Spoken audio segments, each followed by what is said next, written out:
How can you transform your resume into a great one in less than 10 minutes, regardless of your industry or location? You may have found yourself tweaking your resume for hours, stuck in a loop of rewording bullet points, second-guessing your layout, only to get ghosted by the very companies you were excited about. You're not alone. In this video, I'm going to show you how to transform your resume into a great one in under 10 minutes using a 3-step system packed with practical golden tips along the way. And no, it doesn't involve any AI gimmicks, keyword stuffing, or expensive resume audits, because the goal here is transform your resume that does not just pass ATS filters, but it'll impress recruiters, pass the glance test, and land real interviews. Here is the truth that most resume experts won't tell you. The majority of recruiters spend less than 6 seconds scanning your resume,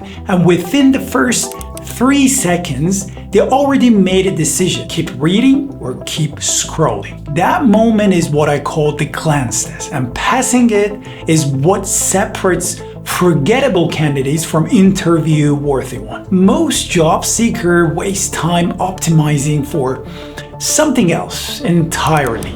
ATS bots, resume scoring platform, keyword hacks. The internet is full of this advice. So let's stop playing defense and start showing what makes you worth hiring.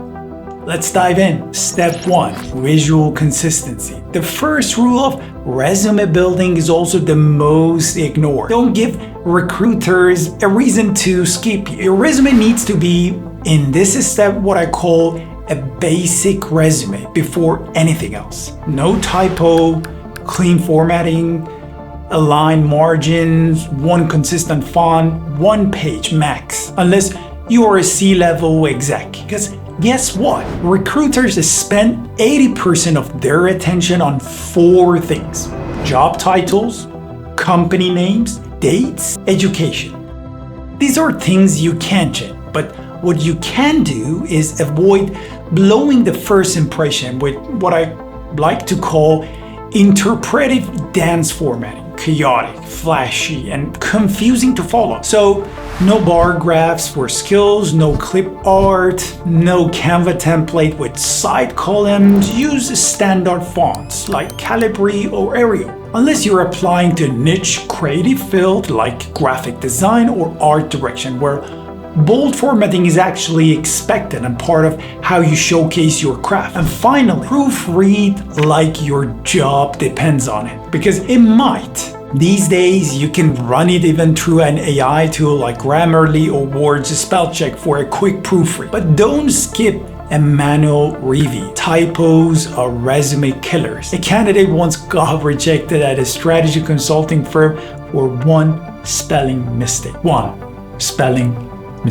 Let that sink in. Also, let's clear up a common myth. You don't need a special template to beat the ATS. There is no magic layout. ATS systems aren't evaluating raw resume. They are simply glorified file cabinets. Their job is parse your resume, display the information to recruiters in a structured format.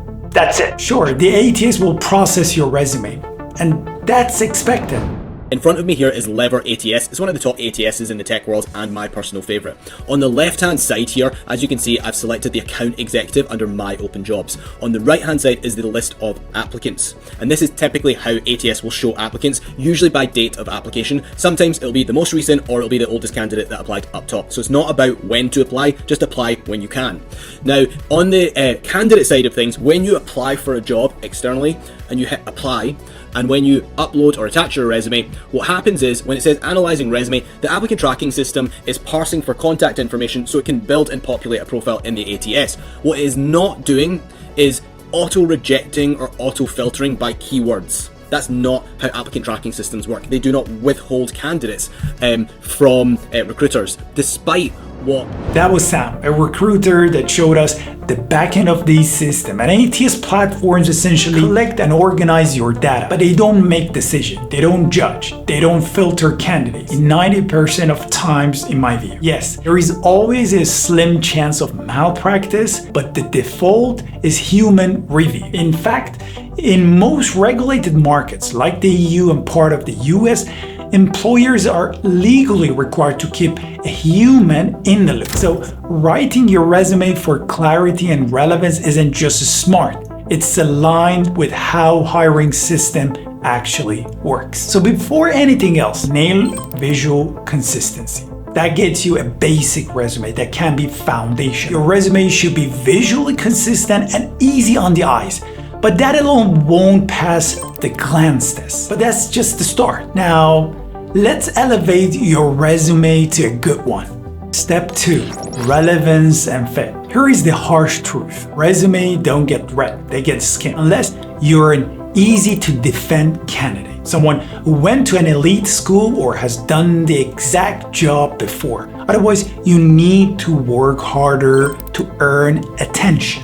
So how do you do that? Simple. Tailor your resume to the role. That means your work experience should be the first section on your resume, listed in a reverse chronological order, but within each job entry, prioritize the most relevant accomplishment that align with the role you're applying for. After the experience section, present your education, again, highlighting the parts most relevant to the target role. Use job titles or brief explanation in parentheses to clarify your fit.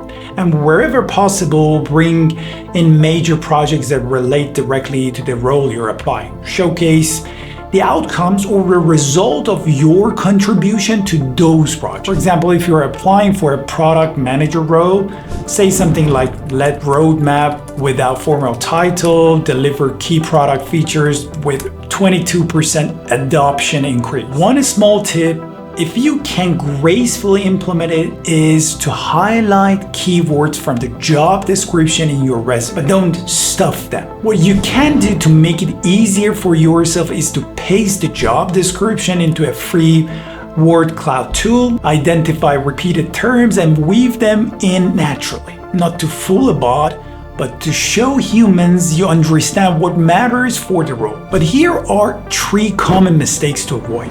Don't use generic buzzwords. Be to the point and show your accomplishment, and if possible, quantify it. Don't hide those keywords in white font at the bottom of your resume. That's a myth.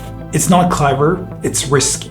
Recruiters and ATS copy-paste resumes all the time, and that hidden text, if it ends up in the wrong field, suddenly you've gone from a maybe to a manipulative. Those resume scoring tools that promise an 80% match score, they're not used by recruiters. They're created by third-party companies trying to sell you something.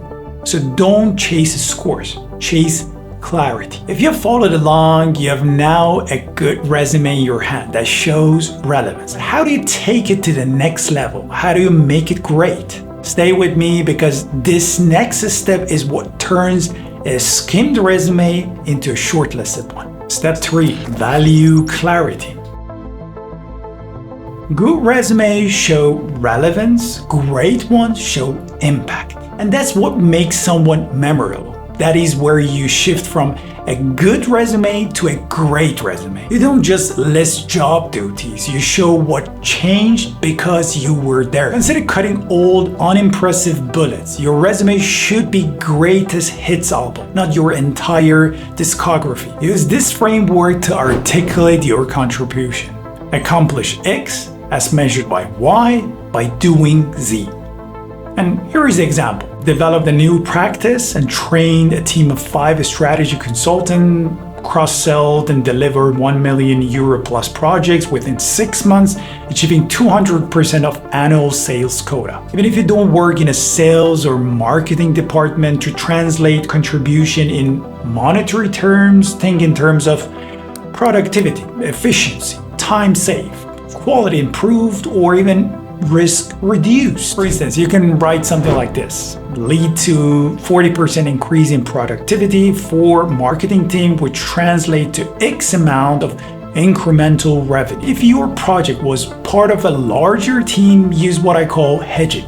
Contributed to a redesign of X that cuts onboarding time by 30%. I know, this last step is not easy, and that's why most people skip it. But this is the move that can turn a cold application into a real opportunity. Still, cold outreach isn't my go-to strategy. What I help candidates do instead is land jobs with a much higher success rate using warm application. I've broken down this advanced outreach strategy in one of my earlier videos, and I'll be sharing even more soon. But if you are ready to take action now, I've got something special coming up. I'm launching a free masterclass where I walk you through the full outreach system, step by step, to help you unlock that hidden door. Comment masterclass below and I send you the sign up link as soon as it goes live. So there you have it. Visual consistency foundational. Your resume should be visually consistent and easy on the eyes. But that alone won't pass the glance test. Relevance and fit. Earn attention and pass the glance test, so your resume doesn't end up in digital dustbin. Third one, value clarity. Get remember and move on to the shortlisted candidate. This 3-step system won't guarantee you a job, but it will guarantee that your resume is doing its job. If you want to go beyond resumes and 10x your interview rate, watch this next video where I show you how to position yourself as a high-value insider without changing a single line of your great resume.